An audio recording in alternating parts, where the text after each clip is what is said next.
Dai, per solidarietà al sottoscritto, perché non penso che lui abbia capito dai. È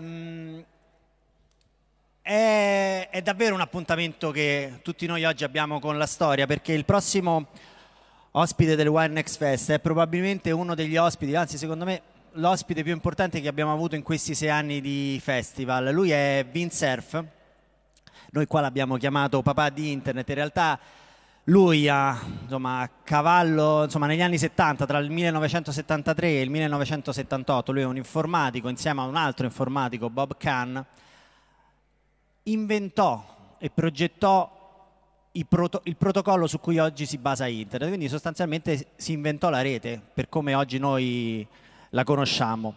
Dal 78 a oggi poi sono successe tante cose, è nato il web nel 1992, alla fine degli anni 90, inizio anni 2000 sono arrivati i primi smartphone e oggi l'intelligenza artificiale ci dà ancora più strumenti per utilizzare quella che è stata la sua invenzione, quella che è stata la rete. E quindi molto è cambiato, anche non sempre in maniera, non dico negativa, sia positiva che negativa. Ci sono oggi la rete come l'aveva pensata lui, era una rete molto distribuita, dove non c'erano grandi centri di potere e di interesse, invece oggi ce ne sono e parleremo con lui anche di queste cose. Nel corso della sua vita Vint Cerf ha raccolto tantissimi riconoscimenti, tra cui la medaglia presidenziale alla libertà degli Stati Uniti e la Legione d'onore francese. Però io non vi rubo, anzi non rubo a lui e a voi altro tempo.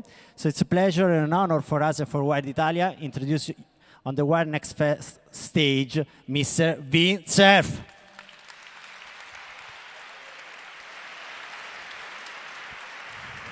Buongiorno. Hi. Few words in Italian and then ci sarà prima una lezione, uno speech di Vint Cerf e poi una breve intervista del nostro Philip Di Salvo. Vint, the stage is yours.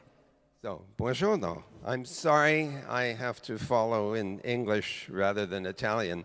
I eat Italian really well. I just don't speak it very well.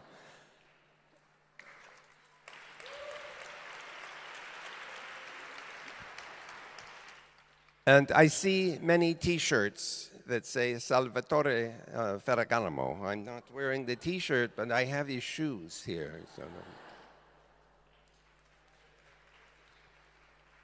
So we're going to talk about the internet today.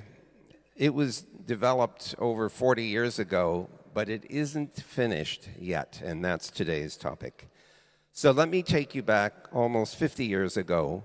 The first experiment that was done with packet switching was called the ARPANET, for the Advanced Research Projects Agency Network. It was a Defense Department experiment in what is called packet switching.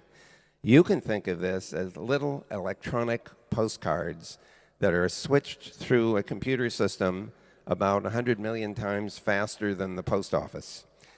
So this little 4-node network was successfully implemented in 1969.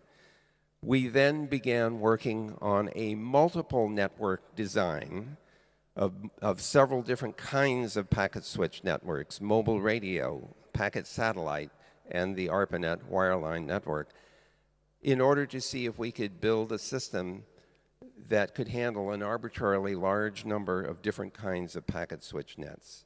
And so by 1977, we had 3 packet switch networks. One was a satellite network between the US and Europe. Another one was a mobile packet radio network in the San Francisco Bay Area.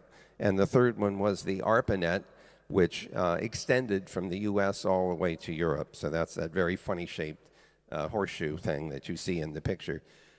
We did a demonstration of the TCP IP protocols, Transmission Control Protocol, Internet Protocol, in 1977 to show that those protocols would make a multiple network system look uniform in spite of the fact that each of the networks was different. Different speeds, different packet sizes, different latencies, different delay. One of them was a synchronous satellite, which had about a half-second round trip time, for example. So this worked, and I was very excited about it because I was responsible for running the program for the Defense Department. So the next thing that happens, skipping forward now to about 1986, the American National Science Foundation decided to build another backbone packet switch network that they called the NSF-net to link 3,000 universities in the United States all together in a common network in order to allow them to get access to some super high-speed computer centers, 5 of them, that the NSF was sponsoring. Well, fast forward now to the present, and you see a global internet. It has hundreds of thousands of networks in it, and the different colors here are to give you the idea that each network is independent of the other. Each network is run with different business models. Some are for-profit, some are run by government, some of them are non-profit. They have their own hardware and software. They choose whatever they want. They decide with which network they will connect and on what terms and conditions. There is no central control of the system. It's entirely distributed. And in fact, the only reason that this works is that they're all using the same communication protocols, beginning with the TCP/IP protocol suite. So that's the internet of today. About half of the world's population is connected. About 3.8 billion people are online. But that means that there are another 3.8 billion people still to go. It's not enough just to get people connected to this communication system. And as you can see from this list, there are lots of other desirable properties that we want to hold in order to make this a useful infrastructure. So one of them is it needs to be affordable and it needs to be sustainable. If it isn't sustainable, then it won't be useful for very long. And you and I both know we're becoming increasingly dependent on this network, mobiles, and cloud computing systems for everyday living. So we want it to be both affordable and sustainable. This is especially important as the network moves into parts of the world where the income is lower. So we have to keep the cost down for access. The second thing is it doesn't do you much good if you're connected with a network that doesn't use your local languages. And so the internet has to be able to serve hundreds of languages around the world. It also needs to have useful information that's locally useful. Here we are in Firenze. If we're looking for a plumber to fix a problem in the house, we don't need to know about plumbers in New York City. We need to know about plumbers here in Firenze. So we need to have locally useful information in local languages and applications that are useful for our daily lives. We also want this infrastructure to be useful for business development. It's especially important that any domestic economy also have businesses that can reach out to the rest of the world to provide products and services. The world's economy is much bigger than any one domestic economy, and so we want companies to take advantage of that. The internet is a global system and allows those companies to reach out and provide products and services, new jobs, and essentially growing both the local and the international economy. It's also very important that we see material utility for individuals and families when this network is available. So we want better healthcare information. We want better education. We want access to government services through the system. We would like to be able to get training to improve our skills and perhaps move up in our economic status. So that too should be part of what the internet can deliver. And finally, we need this to be a resilient system. Those of you who are aware of the situation in Puerto Rico after the hurricanes know that their infrastructure was completely wiped out. No power, no telecommunications. We need both of those to build internet, and so their internet services also went away. That is something we need to do better with. Better designs for better resilience. We also have another problem. It's called global warming. One of the side effects of global warming is the rise of the sea. And as the sea gets higher, some of the cable landings for undersea cables are going to go underwater, and that will destroy the cable connections. That's a very important part of the global internet. And so global warming is going to cause us to work hard on improved cable capacity. I'm not going to go through all of these, every single line. I just want to emphasize that despite the fact that the internet's design is about 45 years old, it was designed to be extendable. And so even now in 2018, there are continually evolving standards, new protocols, new applications that the internet can support, and that continues to evolve. So the engineers of 2018 have just as much opportunity to design and build extensions of the internet as the ones 40 years ago did. We also are very dependent now on devices that run software. Our mobiles, the so-called Internet of Things, all of those appliances have software in them. And I don't have to tell you that the software is not always perfect. In fact, often there are bugs in the software that make the devices malfunction. In fact, I'm sorry to say there are some people in the world who deliberately want to interfere with the proper operation of the software in the appliances that we depend on. And so we need to have the ability to update the software. But the devices that are swallowing the new software need to be assured it's coming from the right place, that it's not coming from a hacker who is trying to put malware into that device. So we need strong end-to-end authentication using cryptography to make sure the device will reject anything that doesn't come from an authorized party. Those of you who live in Europe know about the General Data Protection Regulation, the GDPR. This is a step in the direction of improving the privacy and confidentiality that we should enjoy in the internet environment. We will see more and more of that.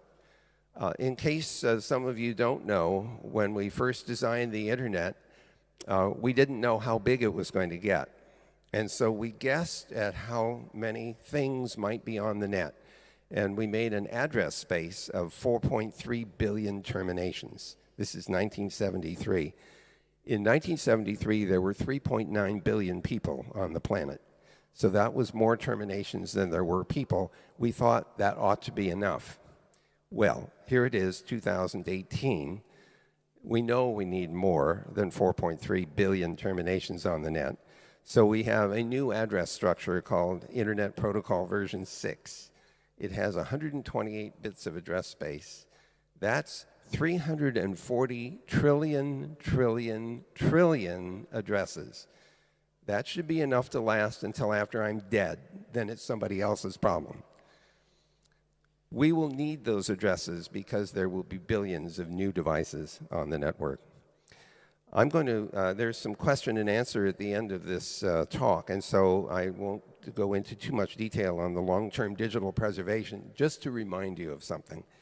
Last year, it's estimated that 1.7 trillion photographs were taken on mobiles. 1.7 trillion photographs. The question now is, what will happen to all those pictures 50 years from now, 100 years from now?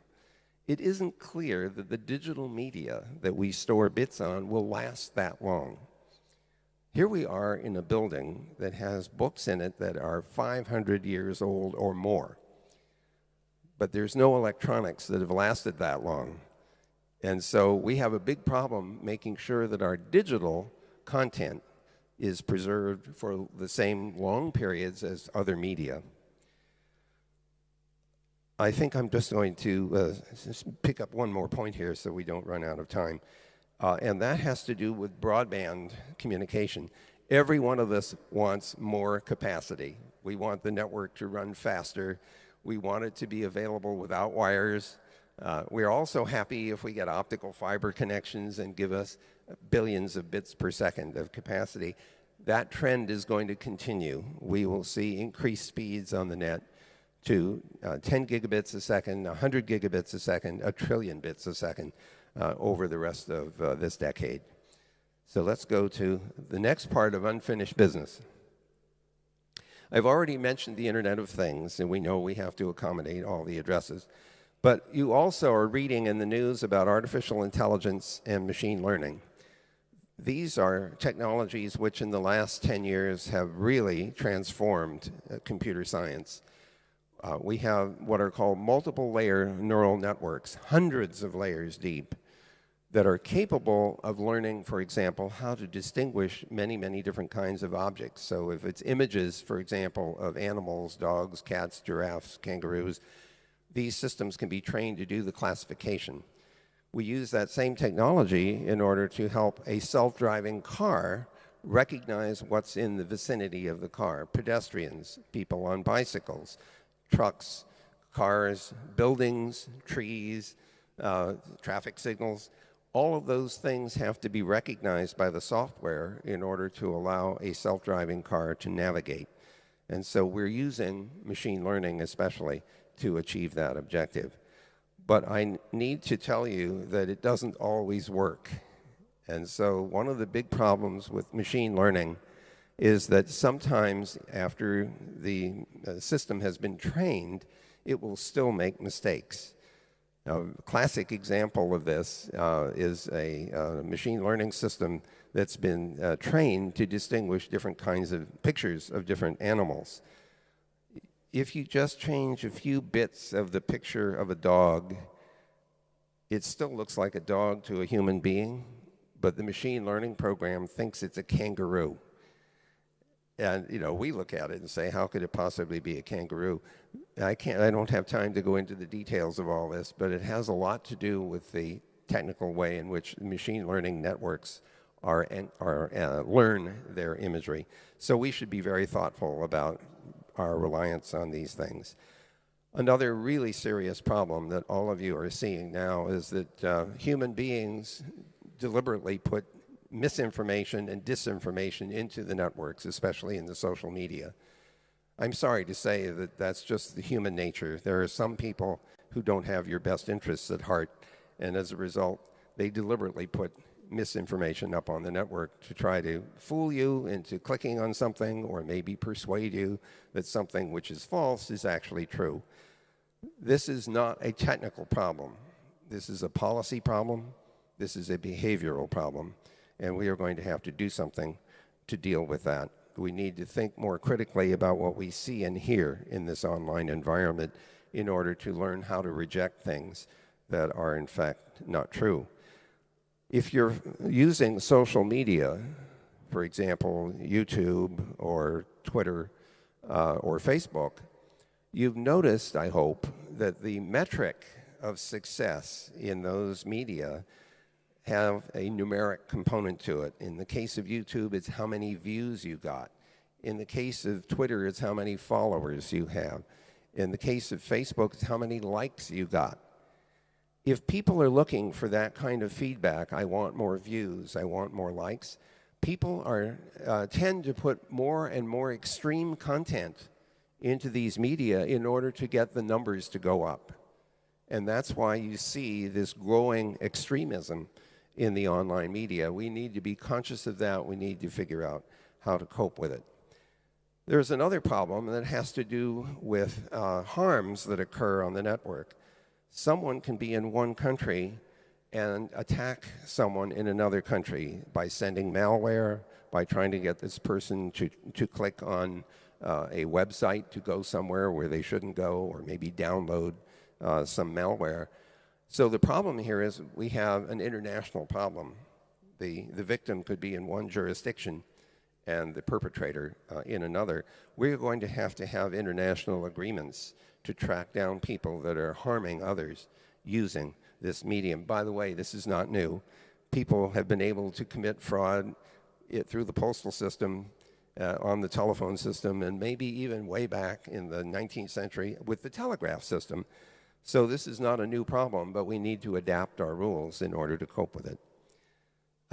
The thing I worry the most about, honestly, is buggy software. So now I'm speaking to any of the software engineers in this room or who might be listening to this broadcast.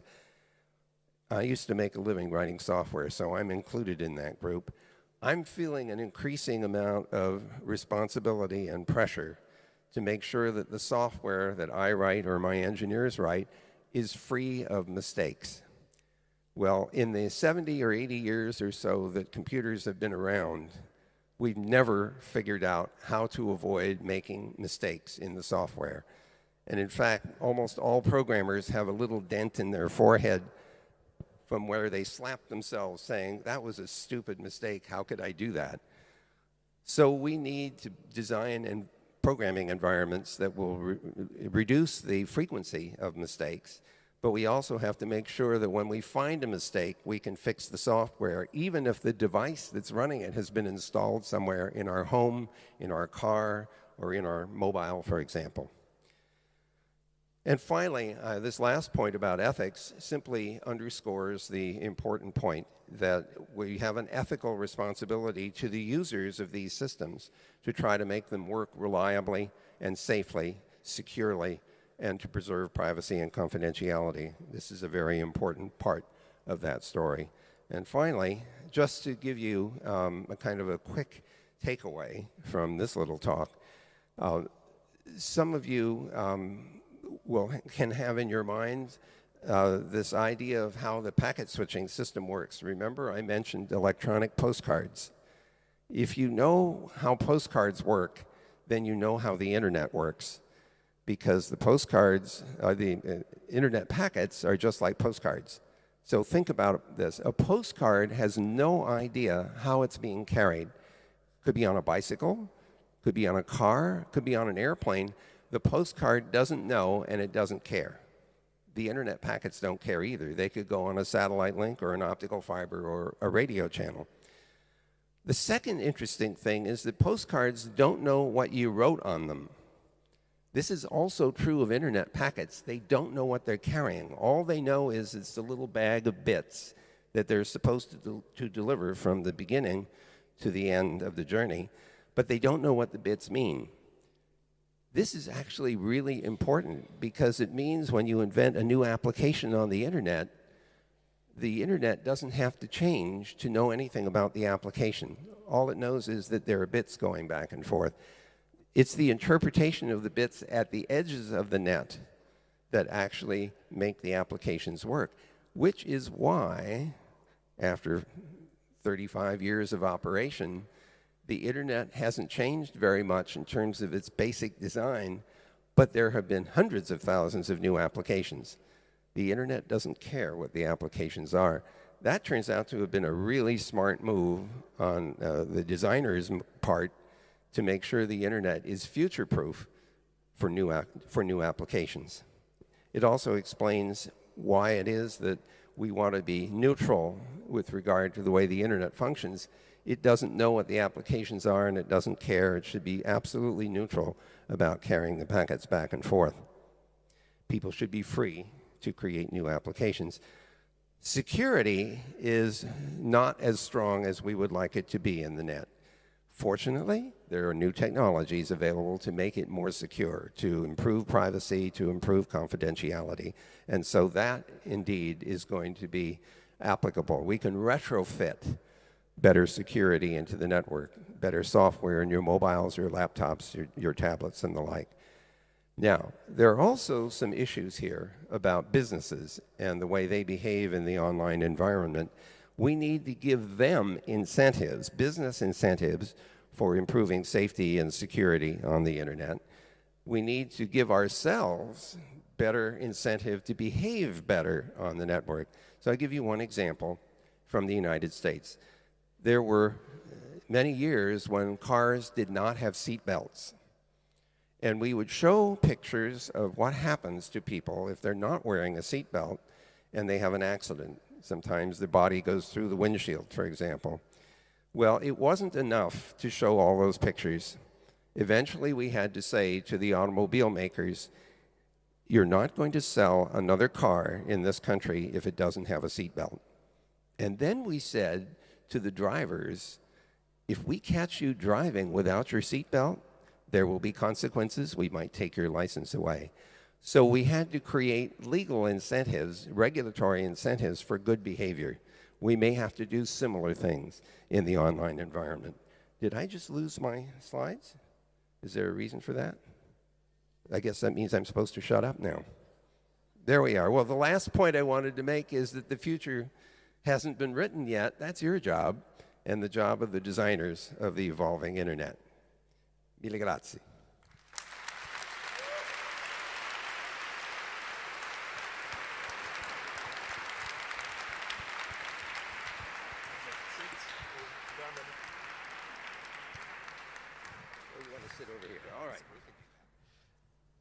Vint, in recent times, you have been very much involved in projects about archiving human knowledge on the internet, producing with digital formats.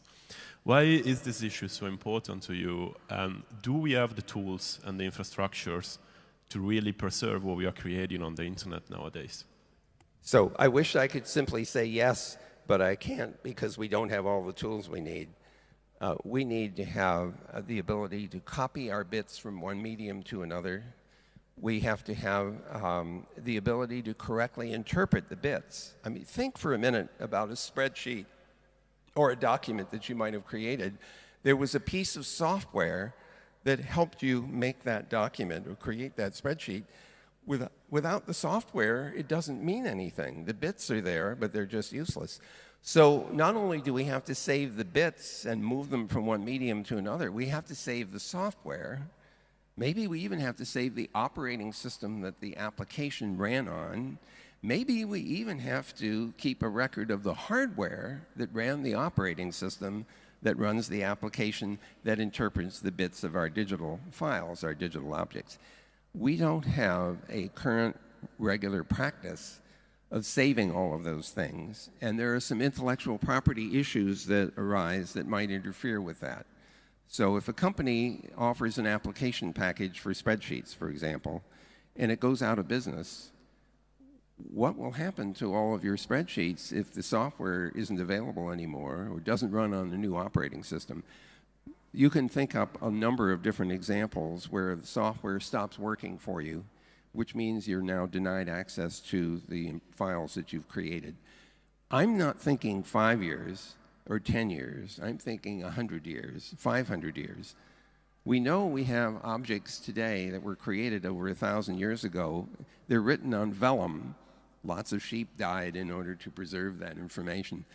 We don't have any digital media that we think will last that long. So we are going to have to think through how to preserve information. Otherwise, our descendants won't know anything at all about us. In the 22nd century, where will all of our tweets have gone, and our emails, and our blogs, and our web pages? Will they still be available? If they aren't, the 22nd century historians will wonder, what was it like living in the 21st century? We may not give them any answers at all if we don't solve the problem. And your talk today has the Unfinished Internet as a title, and you have been one of the most important contributors to the creation of the infrastructure of the internet for how we know it today. So do you think that that infrastructure is still strong enough to cope with all the needs we ask to the internet to perform for us, or do we need to improve it? And in particular, how to connect the next 3 billion of people that now live on this planet? So I think that the current technology has evolved quite a bit. I mean, when we designed the net, we were trying to future-proof it. And I will say that from the beginning, when we turned it on in 1983, the scale of the network has gone up by a factor of 1 to 10 million. That's a factor of 6 or 7 orders of magnitude. It's very unusual for an architecture to support that kind of scaling. I already mentioned we have a bigger address space. That takes care of that problem. The speeds have been going up. That's why we can do streaming audio and video conferencing. All of those things would have been impossible 30 years ago. So I think we have a good basis for continued expansion of the network. I believe that we're driving cost out of the system, which will make it affordable for the next 3.8 billion people. The thing which I'm more concerned about is not so much the technology as it is the policies and regulations that we adopt in order to make the network safer for everyone to use. There is a little bit of technology to be concerned about. Cryptography, for example, is needed to preserve people's identities and their personal information. But most of this is going to be about policy, I think. And we frequently read about how the internet is in danger now, for how we know it, so how an open internet, accessible to everyone, and all those principles that were embodied in the internet from the beginning. So what are, in your opinion now, the most pressing issues about make sure that the history of the internet continues as it always has been? So I think everyone could tell from my rant that I'm very concerned about digital preservation on the one part. I'm very concerned about the policies that we adopt for internet use, partly to deal with people who are doing harmful things in the network. We have to have international agreements to apprehend those people and bring them to justice. We have to give people tools to protect their privacy and their confidentiality. We need to teach them how to avoid making potentially serious mistakes. So to give you just a simple, concrete example, every once in a while you may get an email and it looks like it came from someone you know. And it says something like, oh, you have to click on this. It's really amazing. That should be a big red flag. And instead of clicking on it, you should send that to the person who it appears to have come from, your friend, and say, did you send this? By the way, don't click on anything. That does two things. First, you find out whether it came from your friend. And second, it warns your friend that somebody might be using their name in vain. So these are the kinds of behaviors that we need to teach people. I call that one kind of digital literacy. And so for all the kids that are, born just in the recent past and will be born in the future, we need to introduce them to digital literacy, learning how to be safe in the internet environment, just the way we tell them before you cross the street, look both ways. So those are the sorts of things that I worry most about. And I hope that as a community, a global community, that we're able to cope with those problems so as to reap all the benefits that the internet has already shown and will show in the future. We still have time for one little question. So, are you still optimistic about the future of the internet? Well, I wouldn't be here if I weren't an optimist. When we first started this effort, we didn't know whether it was going to work. And in spite of the fact that we didn't know if it was going to work, we tried to design it to be expandable and to handle an increasingly large number of participants in the system. So I am optimistic about not only the technology, but also our ability to adopt policies and procedures that will make this a continually useful and growing environment. Vint, it has been really an honor and a pleasure to have you here in Florence with us. So thank you very much for your talk today. Grazie.